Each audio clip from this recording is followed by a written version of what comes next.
Hello and welcome. My name is Shannon. Please hit the like button, the subscribe button, and leave a comment below today. The Armor of God prayer, Ephesians 6. I put on and stand firm with the belt of truth buckled around my waist. I am safe and secure with the breastplate of righteousness, guarding my heart from evil, helping me live a life that honors you. I diligently put on the gospel shoes of peace, willing to go wherever you ask me. I take and stand behind the shield of faith, protected against Satan's fiery darts of doubt, fear, lies, and deceit. Now on my head I place the helmet of salvation, keeping my mind on you. I grab hold in my hand of the sword of the Spirit, the word of God, sharp and true. I'm prepared to live today in spiritual victory in Yeshua's name. Amen, folks. Amen. Today we're doing chapter 17 through 21, or 17 through 20 today. So let's get going. When Abraham was 99 years old, the Lord appeared to him and said, I am God the Almighty. Walk in my presence and be perfect. I will make my covenant between you and me and will multiply you exceedingly. Abraham fell prostrate, and God spoke to him thus, This is my covenant with you. You shall be the father of a multitude of nations. You shall no longer be called Abram, but your name shall be Abraham, for I will make you the father of a multitude of nations. I will make you exceedingly fruitful. I will make nations of you, and kings shall descend from you. I will establish my covenant between you and me and your descendants after you throughout their generations as a perpetual covenant, that I may be a God to you and your descendants after you. I will give you and your descendants after you this land in which you are immigrants, all the land of Canaan, as a perpetual possession, and I will be their God. God also said to Abraham, You shall keep my covenant, you and your descendants after you, throughout their generations. This is my covenant which you shall keep between you and me and your descendants after you. Every male among you shall be circumcised. You shall circumcise the flesh of your foreskin. It shall be a token of the covenant between you and me. He that is 8 days old among you shall be circumcised, every male throughout your generations, including the slave born in your house, or bought with the money from any foreigner, not of your own race. Both he that is born in your house and he that is bought with your money must be circumcised. My covenant shall be in your flesh as a perpetual covenant. If any male have not the flesh of his foreskin circumcised, that person shall be cut off from his people. He has broken my covenant. God said to Abraham, Sarai, your wife, you shall not call Sarai, but Sarah. I will bless her and also give you a son by her. Yes, I will bless her, and she shall be the mother of nations. Kings of people shall descend from her. And as Abraham fell prostrate, he laughed and said to himself, Shall a son be born to one who is 100 years old? Shall Sarah, who is 90, bear a child? Then Abraham said to God, Oh, that Ishmael may live in your favor. God answered, No, but Sarah your wife shall bear you a son, and you shall call him Isaac. I will establish my covenant with him as a perpetual covenant for his descendants after him. As for Ishmael, I have heard you. I will bless him and make him fruitful, and multiply him exceedingly. He shall become the father of 12 princes, and I will make him a great nation. But my covenant I will establish with Isaac, whom Sarah shall bear to you at this time next year. And when he had finished talking with him, God left Abraham. Then Abraham took his son Ishmael, and all who were born in his house, and all who had been bought with his money, every male in his household, and he circumcised the flesh of their foreskins on that very day, as God had commanded him. Abraham was 99 years old when he was circumcised in the flesh of his foreskin. Ishmael, his son, was 13 years old when he was circumcised in the flesh of his foreskin. That very day, Abraham and his son Ishmael were circumcised. All the male members of his household, including the slaves born in his house, or bought with money from a foreigner, were circumcised with him. Chapter 18. Now the Lord appeared to him by the terebinths of Mimir as he sat at the entrance of his tent in the heat of the day. And when he raised his eyes, he saw 3 men standing at a distance from him. As soon as he saw them, he ran from the entrance of the tent door to meet him, and bowed down to the earth, and said, My Lord, if I find favor with you, do not pass by your servant. Let a little water be brought that you may wash your feet, and then rest yourselves under the tree. Since you have come to your servant, I will bring you a little food that you may refresh yourselves. Then you may go on. They replied, Do as you have said. Then Abraham hastened to the tent to Sarah and said, "Quick, 3 measures of fine flour, knead it and make loaves." And he ran to the herd, picked out a good tender bullock, and gave it to the servant who hastened to prepare it. Then he took curds and milk and the bullock which had been prepared, and set it before them, and he stood by them under the tree while they ate.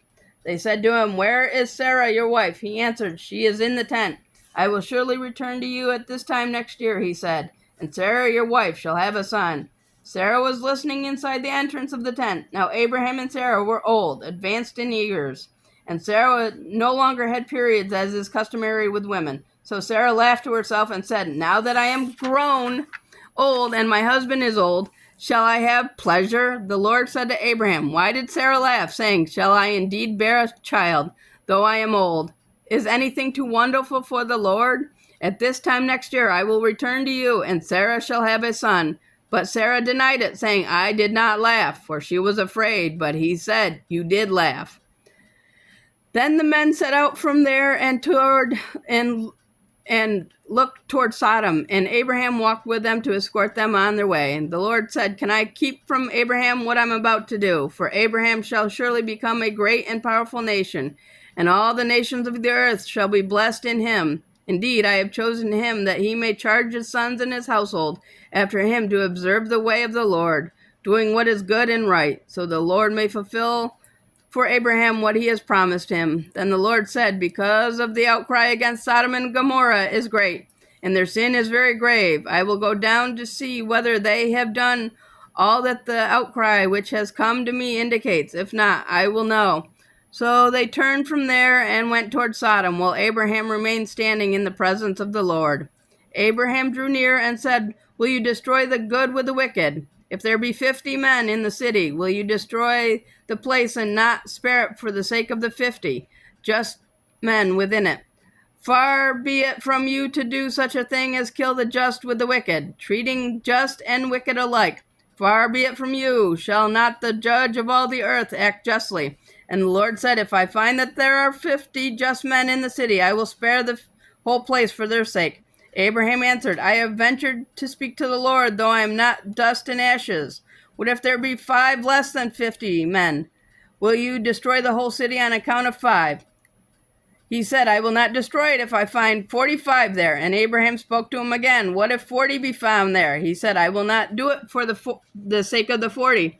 Then he said, "Lord, be not angry if I speak. What if 30 be found there?" He answered, "I will not do it if I find 30 there." Abraham said, "I have ventured to speak to the Lord. What if 20 be found there?" And he said, "I will not destroy it for the sake of the 20. Abraham said again, "O Lord, be not angry if I speak once more. What if 10 be found there?" He said, "I will not destroy it for the sake of the 10. The Lord departed after he had finished speaking to Abraham, and Abraham returned to his place. Chapter 19. Now the 2 angels came to Sodom in the evening, while Lot was sitting at the gate of Sodom.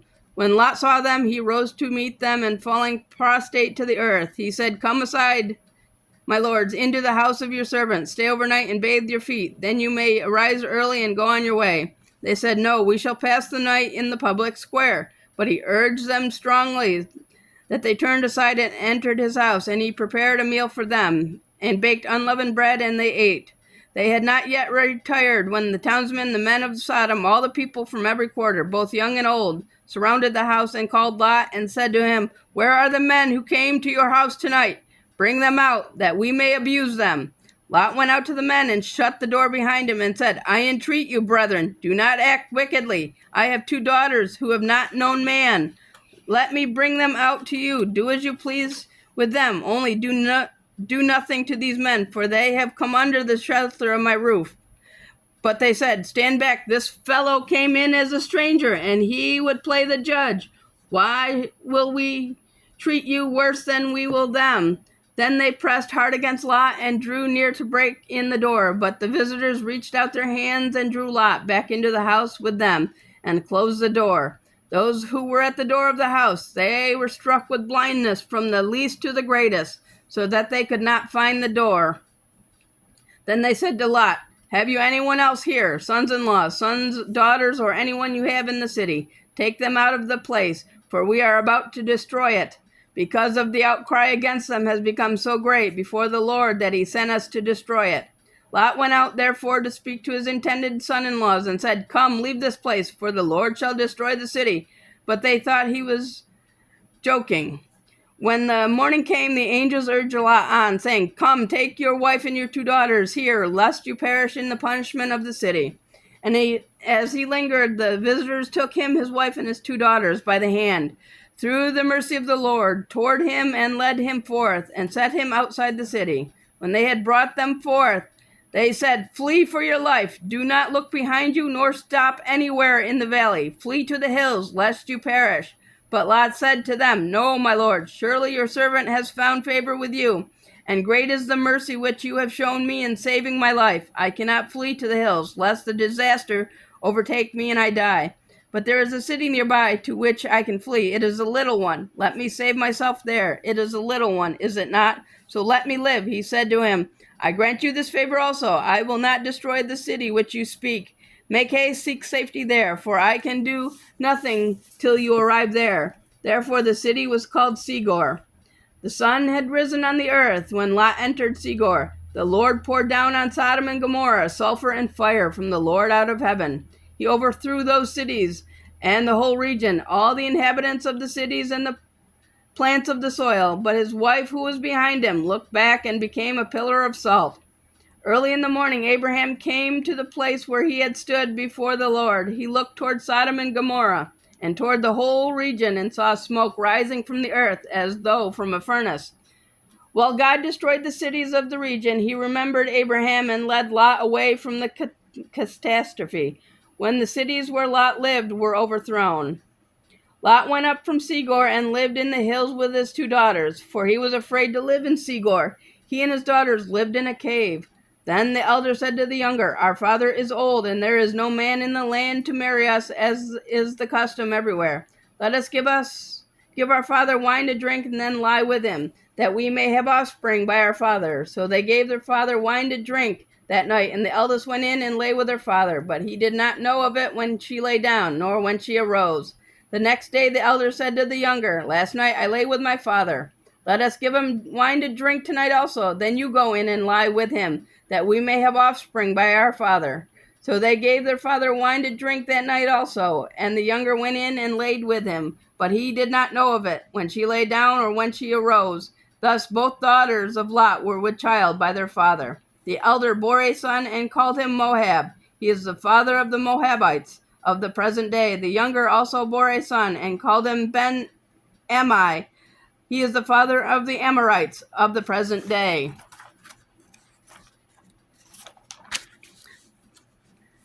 Chapter 20. Abraham journeyed from there toward the land of the Negeb and dwelt between Cades and Sur, while he lived in Gerar. Abraham said of Sarah his wife, "She is my sister." So Abimelech, king of Gerar, sent and took Sarah. But God came to Abimelech in a dream by night and said to him, "You shall die because the woman you have taken, for she is married." Now Abimelech had not approached her, so he said, "Lord, will you slay the innocent?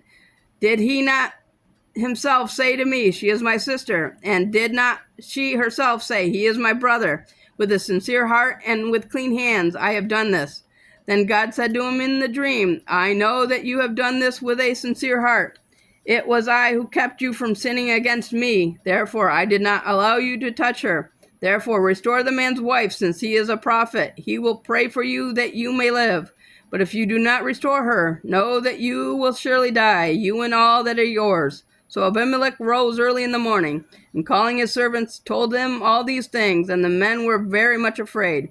Abimelech called Abraham and said to him, "What have you done to us? And how have I offended you, that you should bring down on me and my kingdom a great sin? No one should be treated as you have treated me."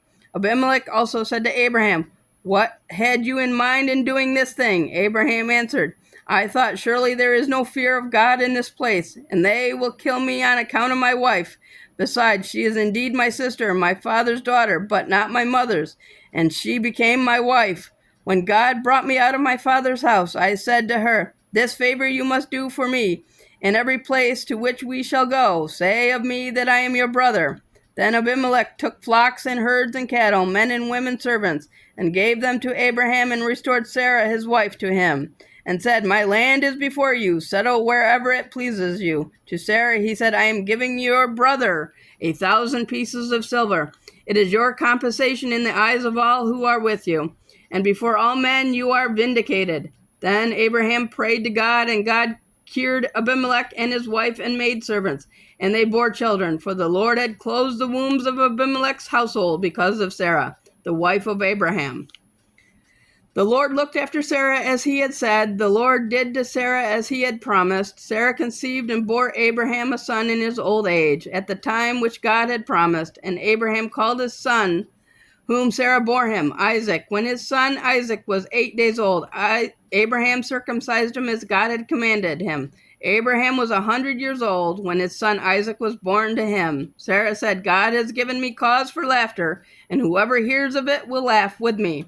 Again she said, "Who would have said to Abraham that Sarah would nurse children? Yet I bore him a son in his old age."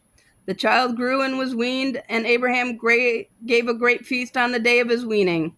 Sarah saw the son of Agar, the Egyptian, whom she bore to Abraham, playing with her son Isaac. She said to Abraham, "Cast out this slave girl with her son, for the son of this slave girl shall not be heir with my son Isaac." The matter was very distressing to Abraham on account of his son. But God said to Abraham, "Be not distressed on account of the boy and your slave girl. Heed all that Sarah says to you, for through Isaac shall your descendants be called. But I will also make the son of the slave girl a great nation, because he is your offspring." Abraham rose early in the morning, took bread and a bottle of water, and gave them to Agar, placing them on her shoulder. Then he dismissed her with the child. She departed and wandered about in the desert of the Beersheba. When the water in the bottle was gone, she left the child under a bush. Then she went and sat opposite the place, about the distance of a bow shot, for she said, "Let me not see the child die." As she sat opposite the spot, the child cried aloud. God heard the boy's cry, and the angel of God called to Agar from heaven and said to her, "What is the matter, Agar? Fear not, for God has heard the boy's cry in this plight of his. Rise up, take the boy, be assured in his regard, for I will make him a great nation." Then God opened her eyes, and she saw a well. She went and filled the bottle with water and gave the boy a drink. God was with the boy, and he grew up. He lived in the desert and became an expert bowman. He lived in the desert of Paran, and his mother chose a wife for him from the land of Egypt.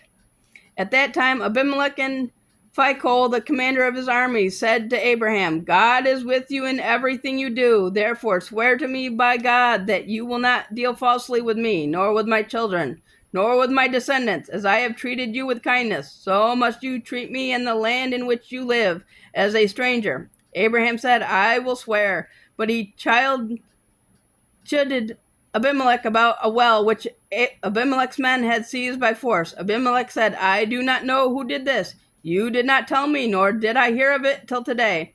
Then Abraham took sheep and cattle and gave them to Abimelech, and the two men made a covenant. Abraham set apart 7 ewe lambs of the flock. But Abimelech said to Abraham, "What do these 7 ewe lambs mean which you have set apart?" He said, "Take these 7 ewe lambs from me, to be proof for me that I dug this well." Therefore that place was called Beersheba, because both of them took an oath there. So they made a covenant at Beersheba. Then Abimelech and Phicol, the commander of his army, returned to the land of the Philistines. Abraham planted a tamarisk tree at Beersheba, where he called on the name of the Lord, the everlasting God. Abraham lived a long time in the land of the Philistines. After these events, God put Abraham to a test. He said to him, "Abraham," he answered, "Here I am." God said, "Take your only son, Isaac, whom you love, and go into the district of Moriah, and there offer him as a holocaust on the hill which I shall point out to you." Early in the morning, Abraham harnessed his ass, took with him 2 of his servants and his son Isaac, and cut wood for the holocaust. Then he set out on his journey to the place which God had indicated to him. On the 3rd day, he looked up and saw the place at a distance. He said to his servants, "Stay here with the ass, while the boy and I go there to worship. Then we shall come back to you." Abraham took the wood for the holocaust and put it upon his son Isaac, while he himself carried the fire and the knife. As they walked together, Isaac said to his father, Father, he answered, yes, son. He said, you have the fire and the wood, but where is the sheep for the holocaust? Abraham replied, God himself will provide the sheep for the holocaust, my son. And they went on together. When they arrived at the place of which God had told him, Abraham built the altar there and arranged the wood upon it. Then he bound his son Isaac and laid him on the wood upon the altar. Abraham stretched out his hand and took the knife to kill his son. But an angel of the Lord called to him from heaven, Abraham, Abraham. He answered, here I am. He said, do not lay a hand on the boy. Do nothing to him. I know now that you fear God, since you have not withheld your only son from me. Abraham looked about and saw a ram caught by the horns in a bush. He went and took it and offered it as a holocaust in place of his son. Abraham named the place Yahweh Yireh. Hence, even to this day, people say, on the mountain of the Lord provision will be made. Again, the angel of the Lord from heaven called to Abraham and said, I swear by myself, says the Lord, since you have done this and have not withheld your only son, I will indeed bless you and surely multiply your descendants. As the stars of heaven, as the sands of the seashore, your descendants shall possess the gates of their enemies. In your descendants, all the nations of the earth shall be blessed because you have obeyed me. Abraham returned to his servants, and together they went to Beersheba, where Abraham made his home.